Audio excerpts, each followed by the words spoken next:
right, I'll call this meeting to order.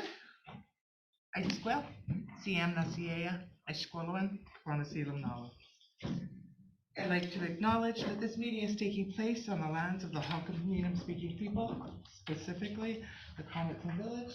The Board of Education is honored to be able to collaboratively walk beside the Quetzin, Malahat, Sabasas, Halal, Penelicut, Stamanas, and Laxan peoples who have cared for this land for thousands of years. May we walk gently on the ceded and unceded territories of their lands as we work together to lift up all the Hahasana. Motion to adopt agenda. That the Board of Education of School District 79, Cowichan Valley, adopts the agenda of the March 5th, 2024 open board meeting. Moved by Trustee Jonas, seconded by Trustee Thorne. All those in favor? Thank you. Motion for a consent agenda that the Board of Education of School District 79, Cowichan Valley approves the consent agenda items to the open board meeting of March 5th, 2024 as presented. Moved by Trustee Cross, seconded by Trustee Strachan. All those in favor? Thank you. Minutes of the February 6th, 2024 open board meeting that the Board of Education of School District 79, Cowichan Valley adopts the minutes of the February 6th, 2024 open board meeting. Moved by Trustee Thorne, seconded by Trustee Doman. All those in favor? Thank you.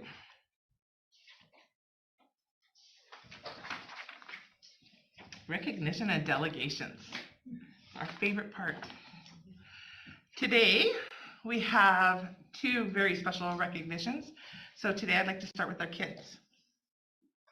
The Board of Education would like to recognize the following Quamachin Lightning wrestlers who in the first ever school season for Quamachin Wrestling won berths to advance to and compete at the 2024 BCSS Wrestling Provincial Championship at the PNE Forum in Vancouver, February 23rd and 24th. Joining us tonight are both of you, excellent. Principal Claire Whitney and Vice Principal Darren Hart, Coach Ryan Uchin, Team Manager Madison Campbell, and the four Quamachin Lightning wrestlers who competed at provincials. So is it Aoife? Yes. Aoife Mann, Beatrix Class, Mason Martin, and Rio Loisel. Thank you, Rio. I just didn't want to butcher that. Thank you. The Quamachin grade 8-9 wrestlers spent their last two tournaments competing against grade 10, 11s, and 12s. These four wrestlers qualified through Island Championships to compete at provincials where they came away with wins, memories, goals, and a great experience.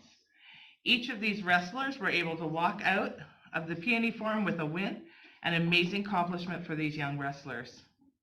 Aoife Matt came away with a 1-2 record at provincials with the 54 kg girls class and experienced wrestling against the provincial champion. Beatrix Class finished with a 3-2 record at the provincials in the 64 kg girls weight class with all of her wins coming via pin.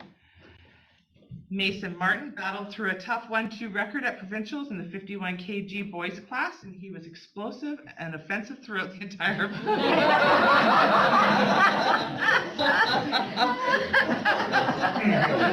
It's the only award you'll get for being offensive. And Rio did extremely well, coming away with a 1-2 record in the 66 kg boys class at his first ever provincial championship. Madison Campbell was a great team manager supporting the coach. She organized athletic equipment, sign in, sign out, return, film matches, ensured athletes were warmed up and on time. The board is proud of these young wrestlers, their hard work and accomplishments in their first ever school season, and is pleased to recognize you all with your coaches, and we have a token here of our thanks to you all. Congratulations.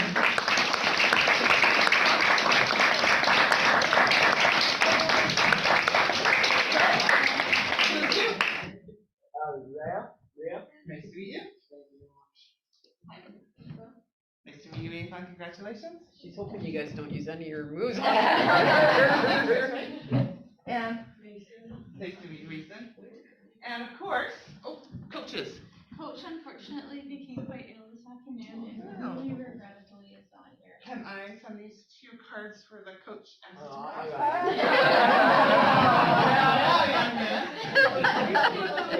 Oh,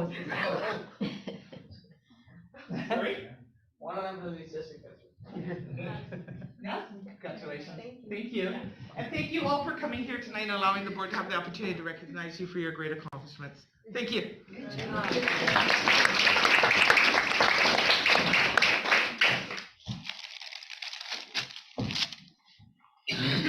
And we have another wonderful moment to celebrate. Yes, feel free to escape out the door, quick. Thank you. Thank you.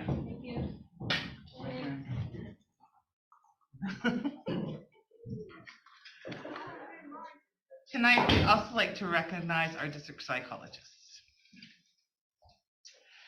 The Board of Education would like to recognize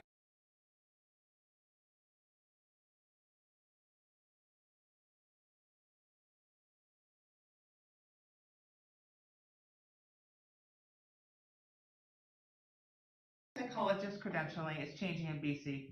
In May 2024, Cowichan Valley School District school psychologists will be licensed school psychologists under the College of Psychologists of BC and the Health Professions Act. In order to obtain this credentialing, school psychologists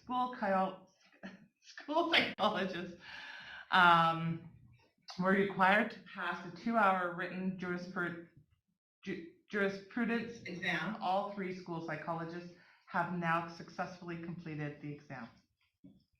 The exam involved the study, knowledge, and science of law pertaining to legal and ethical requirements for licensed school psychologists.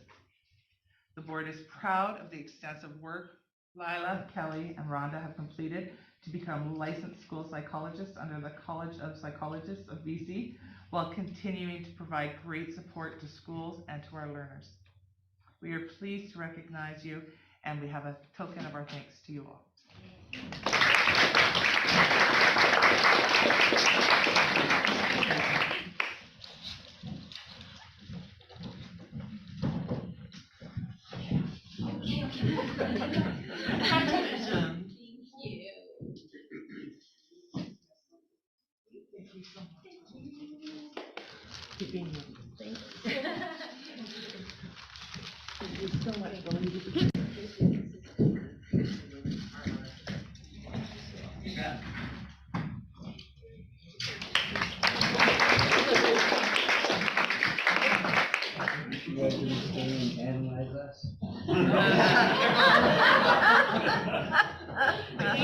Thank you, bye-bye. Bye. Bye, thank you. All right. Report of closed meetings, just by one, Mr. Sternquist. Thank you. The board met in closed session at 3:30. There were personnel, facility, and programming issues discussed. They'll be going back into closed session following open as the business wasn't concluded. Thank you. No old business. 8.1, superintendent. Okay, thank you very much. In the room today, we have our new principal, Ishelle Bradley. She's our new principal at Chemaist Elementary. She has been about 8 days on the job. She started last Monday on February the 26th. She comes from Surrey School District, and we welcome her to the Cowichan Valley.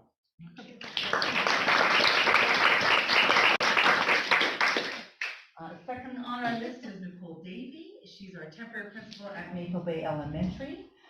She has been appointed there since January the 31st. And so we're pleased to welcome her, and she has much experience, and she comes from the Bulkley Valley.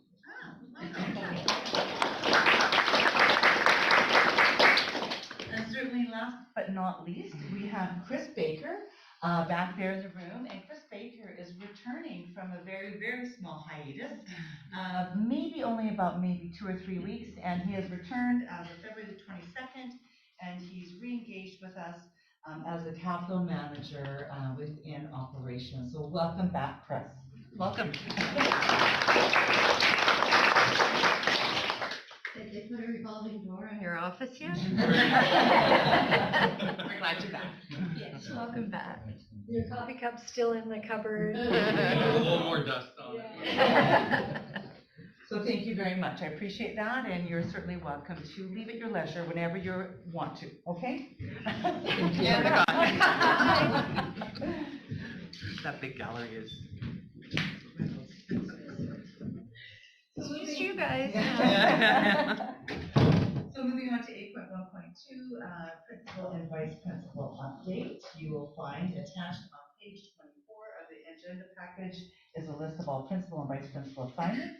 Again, you just met Michelle Bradley. She's been appointed at Chemainus Elementary as of February 26th. Brenda Lee has returned to vice principal at Chemainus Elementary. Penny Butler has moved on to vice principal at Francis Kelsey Secondary, and Lindy Thompson has moved to the vice principal at Cowichan Secondary School. So please take note on your package there. Moving on to 8.1.3, I want to let the board know around the principal and vice principal transfer process for 2024-2025. I'm presently in discussions with principals and vice principals with regard to their assignments next year. Those announcements will be made at the end of April after the spring break. Moving on, if there aren't any questions to board information, 8.2.1, you'll see that on page 25 of the agenda package would be the 2024 graduation and district year events. It is again revised, and so please take note of the different kinds of graduation and year-end events, and it has been updated with the dates of the district scholarship judging. Which leads me to move on to 8.2.2, the district scholarship presentations. It is also attached. This year, our district has been allocated 66 district authority scholarships, and so they have been set. So many of our high schools will receive a various amount depending on the graduates. I know that Director of Inclusive Ed, Jeff Rowan, certainly helps with navigating how many schools receive. The dates of the district scholarship presentations have now been put in your package as well. And so what we've attempted to do is diversify the times and the dates so that trustees, you will be invited to those judging events. There has been a letter emailed to you from Jeff, and so please, if you are interested in judging, please alert Charlene Gale with regard to your interest by March 31st, so you can be part of their agenda in terms of the judging. All right, and then we're going to move on to 8.2.3, which is the superintendent's update. I want to acknowledge the Cowichan Valley Teachers Federation, as well as Cowichan Valley Principals and Vice Principals Association and CUPE for organizing and holding their professional development days on February the 6th, a non-instructional day. I also really want to acknowledge the Cowichan Valley Principals and Vice Principals Association, their executive. They led their association around a notion for a time for change. And so they did an excellent work in leading their colleagues on that given day.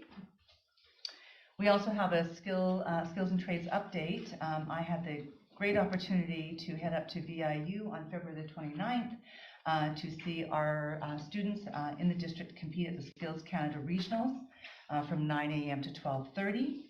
The students were geared up, and I have notes here, but I did have the great opportunity to meet kids who were competing in carpentry, in welding, in culinary arts, in hairdressing, and it was a pleasure to see about 2 or 3 competitors in all of those areas except for hairdressing, and I know that we'll be bringing back to the board some of the medal winners in April in terms of how they performed.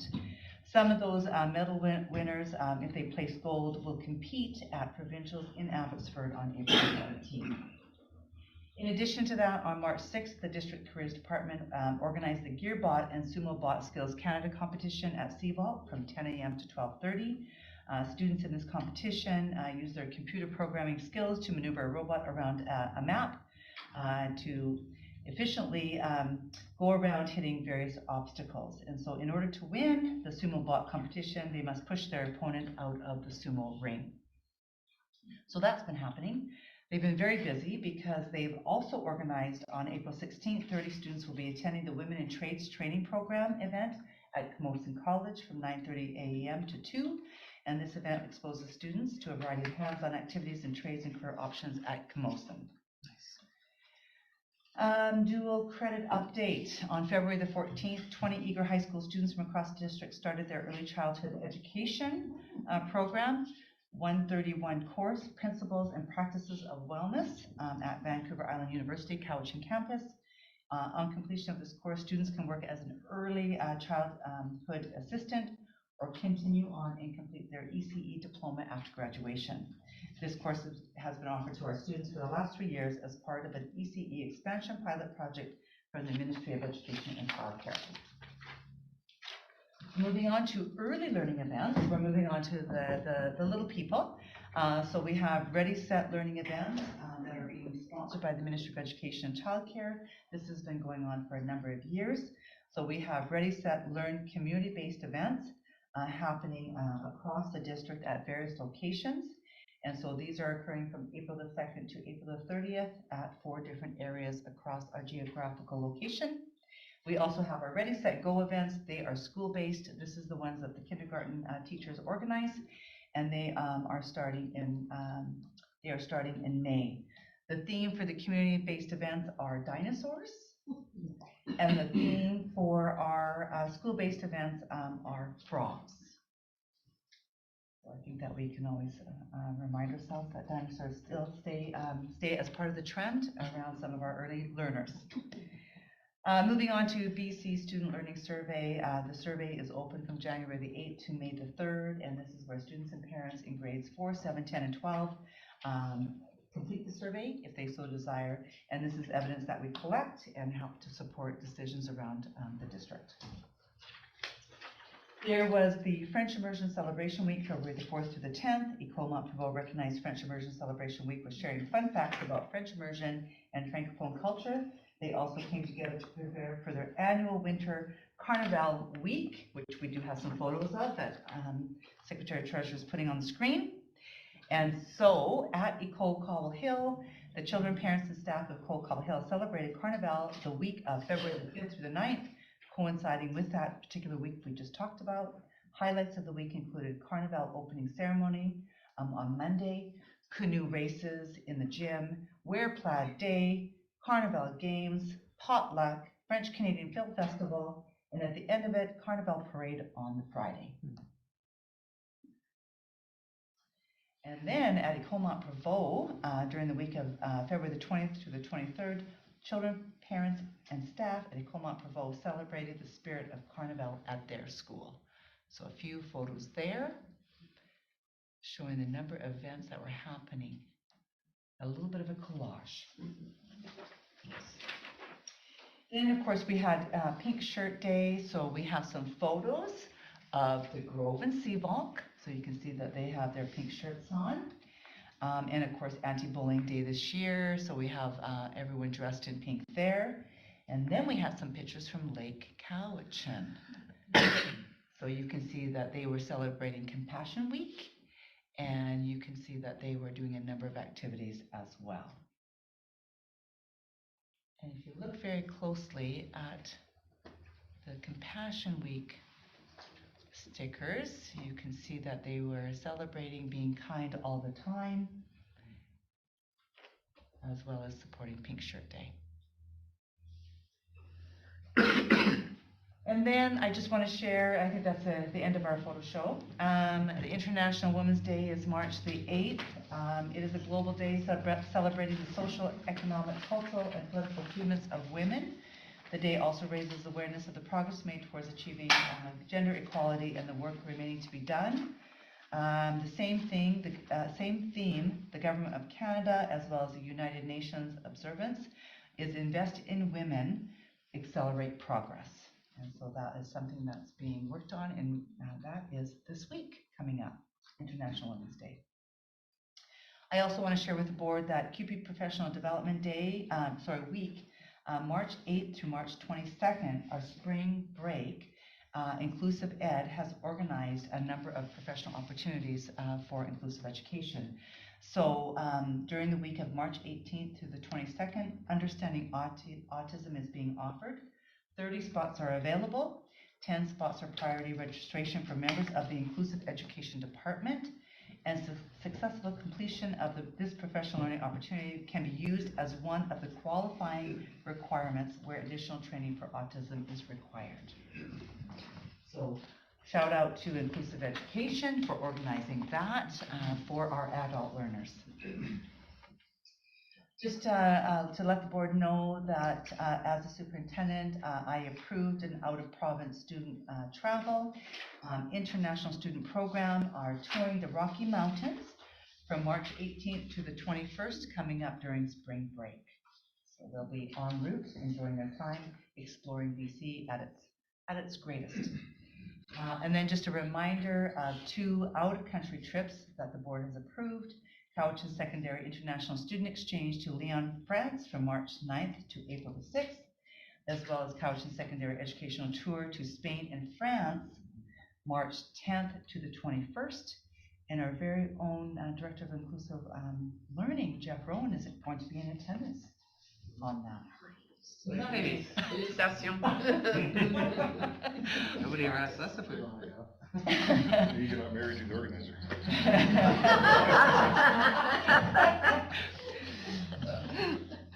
So moving on to just share with the board, 2 administrative procedures were updated. New AP 169, Identity, Belonging, and Connection. It was our new AP that was developed with a team. And Student Voice with regard to supporting our policy around identity, belonging, and connection. In addition to that, we revised AP 354, Physical Restraint and Seclusion of Students. This AP was revised to align with current practices and ministry guidelines and to align with current district nonviolent response practices. Just to let the board know, I went to an all superintendents meeting in Richmond on February the 8th. I also attended the CVP-VPA Vice Principal Cody session in Parksville on February the 16th, and that was the time for change. And in addition to that, we are also honoring our long service staff members at a long service recognition on March 7th of this week, where we will be recognizing folks who have had the milestones of 25 years, 30 years, and 35 years of service with Cowichan Valley School District. Lastly, just wanted to share with the board that Youth Action Day is occurring on March 8th. Topics of anti-racism and global awareness will be there for all of our students across the district to be able to attend. And it was co-developed by Cowichan Intercultural Society as well as Cowichan Valley students. And that is my update. Any questions for the superintendent? All right, I'm going to move. Can you stop for a sec? I can't see Eduardo on the screen again. Please left the meeting. Oh, okay. Thank you. Carry on. All right, thank you. For board action 8.3.1, you will see that there is an action for the board to consider the 3-year calendar for 2024 and 2027. It was on pages 27 to 31. The background and the timeline for this motion: we are in the last year of the previously approved 3-year calendar. This was made public by the board during January 30th BEBC meeting as well as February 6th open board meeting. We went through a public engagement process followed by the proposed calendars that included use of our website, social media, and SurveyMonkey. The board was briefed on that consultation period on February the 27th.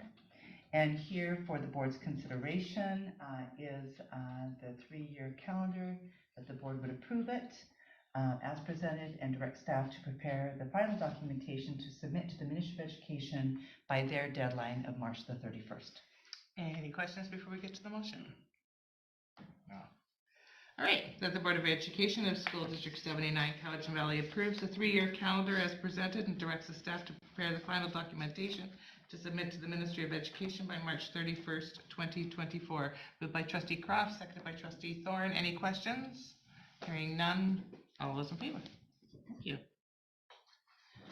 Thank you for your report, Superintendent. Secretary Treasurer, over to you. Thank you. I have 2 action items this evening. Both relate to the future of Cowichan Secondary School. We will go back in time to June the 6th of 2023 when the board passed the motion to put the school into the closure process and concurrently the disposal consultation process. So I'm going to jump to my briefing note.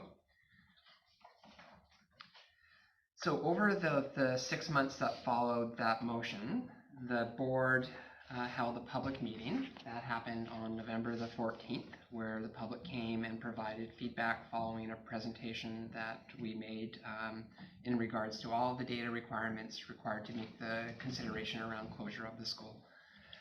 The board also issued a public survey, which was quite well responded to. And the numbers are a little bit later in this package. I believe there were, sorry, I'm going to just jump it. I'd like to note that we had, apologies,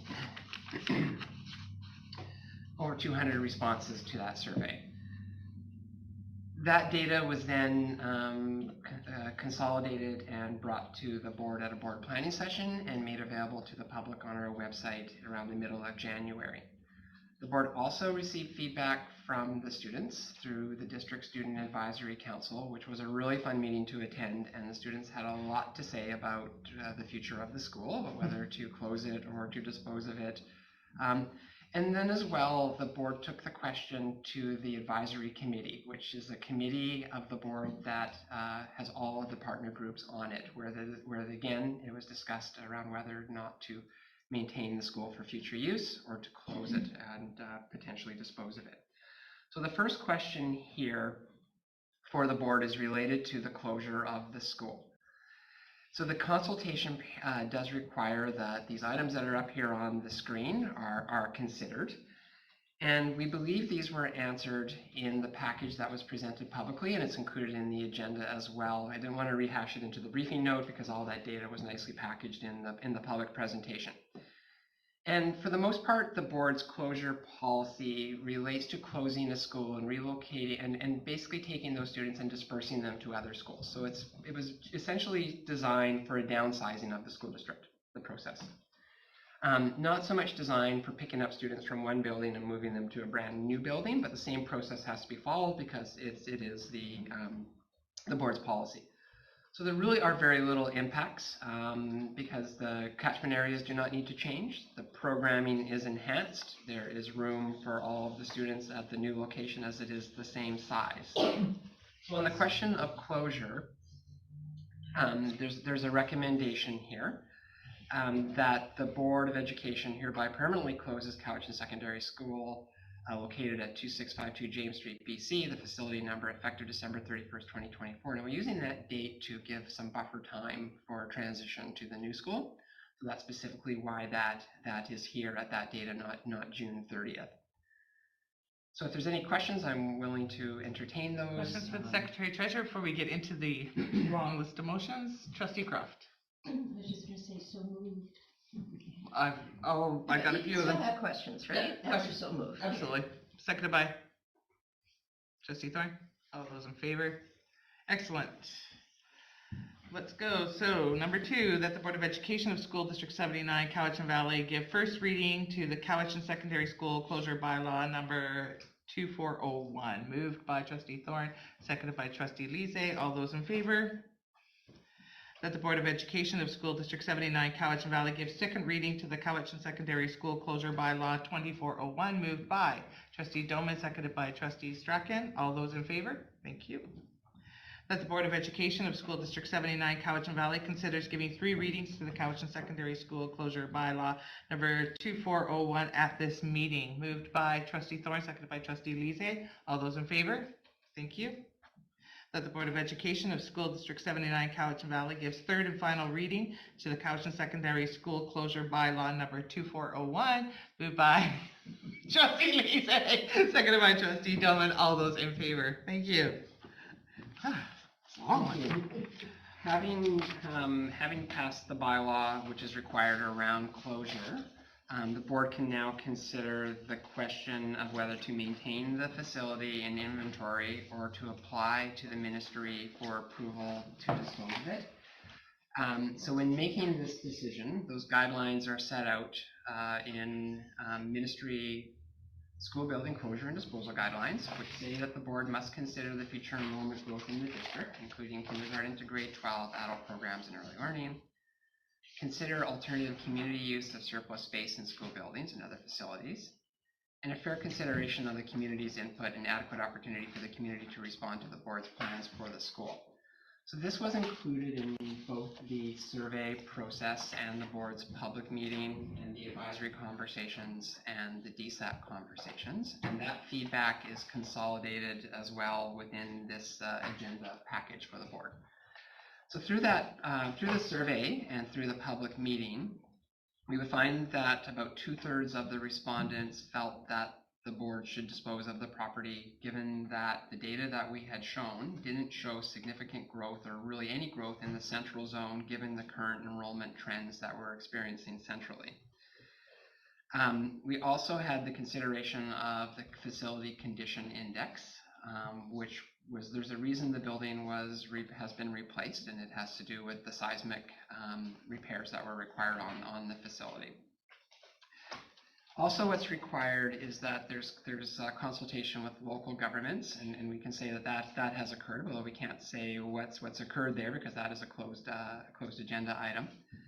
We did have the public meeting that's required under Administrative Procedure 519, and that consultation process was quite lengthy. It was actually open for about 6 months, which is longer than would be traditional on this, as it was considered with, well, careful consideration was given to the data.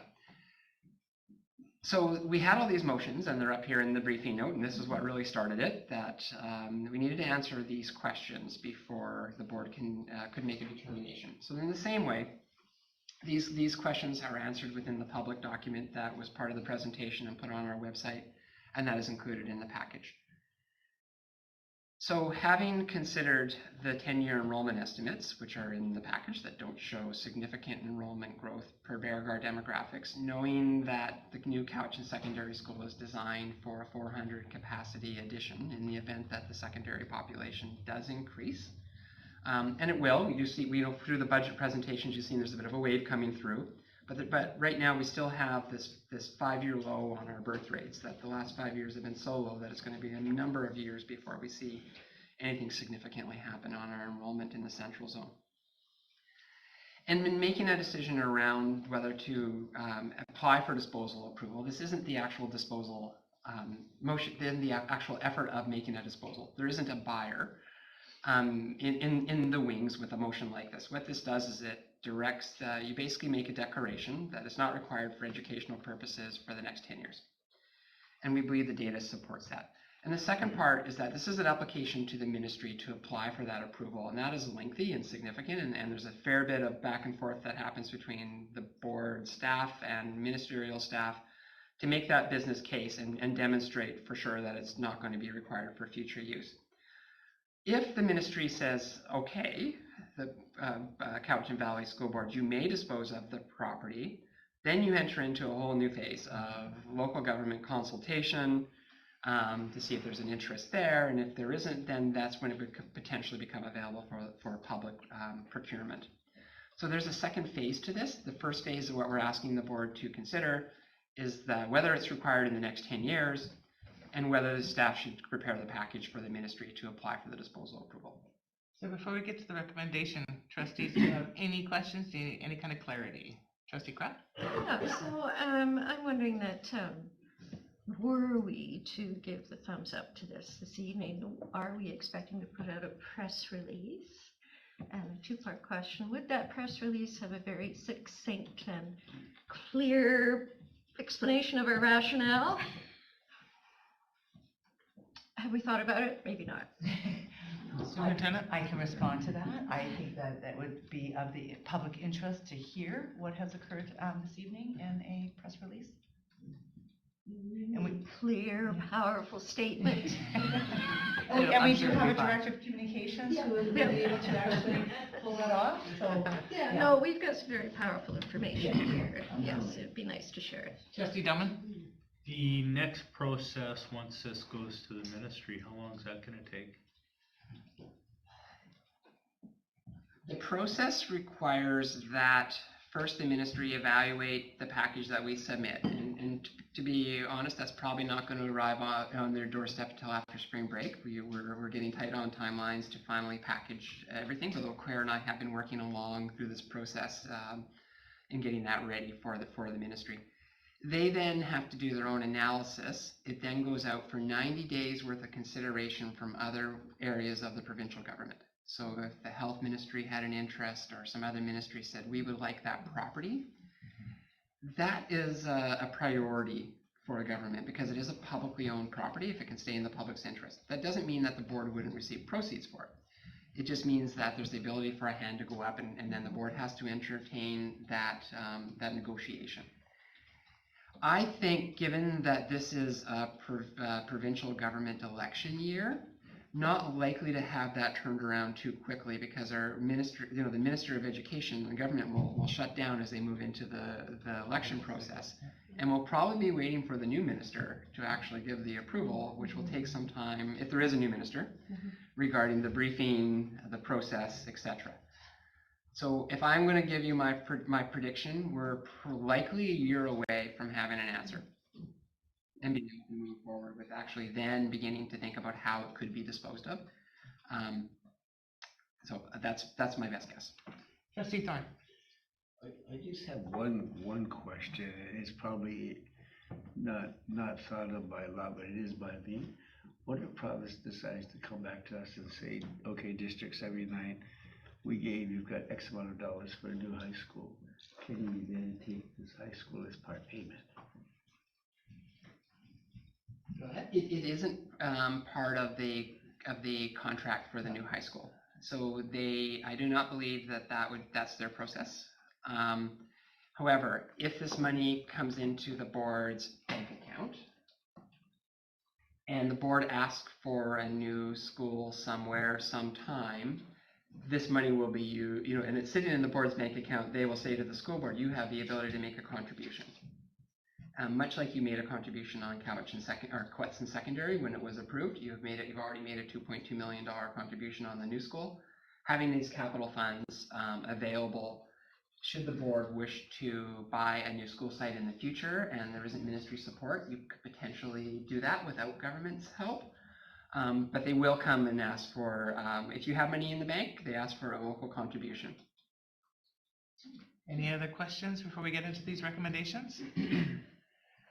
All right, so that the Board of Education of School District 79 Cowichan Valley determines that Cowichan Secondary School, located at 2652 James Street, Duncan, BC, facility number 979650009, is not required for future educational purposes and will not be required for educational purposes for 10 years or more. Sorry. Moved by Trustee Thorne, seconded by Trustee Gilman. All those in favor? Excellent.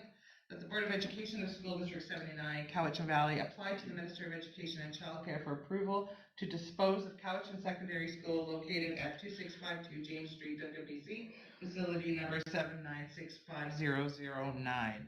Moved by Trustee Elise. Seconded by Trustee Thorne. All those in favor? Thank you. I'll be doing more of that. Oh, okay. All right. Well, big things happening there. Thank you, Secretary Treasurer, for your report. Committees and organizations. Provincial Council, February 24th. Trustee Kraft. Didn't I send you guys a report? Yes, you did. Oh, Yes, you did. can I have 2 minutes to look that up? And Absolutely. Send that to me? Thank you very much, Michael. Why don't we look at the schedule of upcoming meetings while Trustee Kraft is looking for her report. Don't worry, I forgot about that too when we were through. I'm so sorry. That's okay. Is there anything that you see? I'm wondering if maybe we can get our district scholarships added to that, just so trustees have a reminder, and if we can get those dates added, that would be great.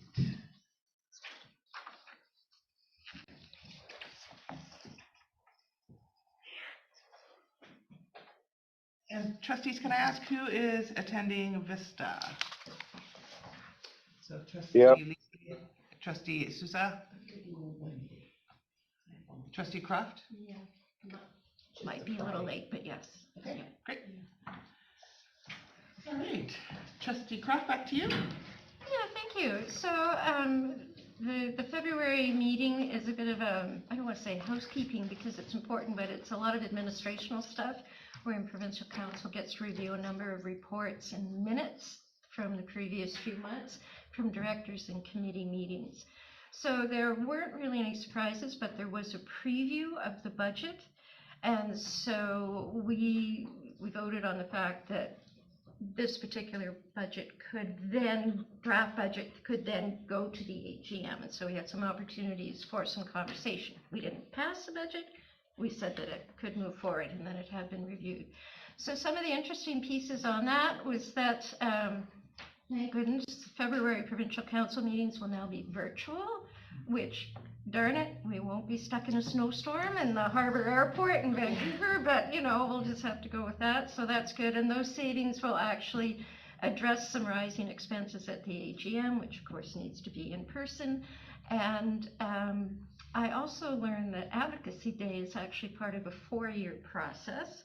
So which is where chairs and vice chairs had the opportunity to go and meet with a number of ministers and do some advocacy, professional development and stuff in Victoria.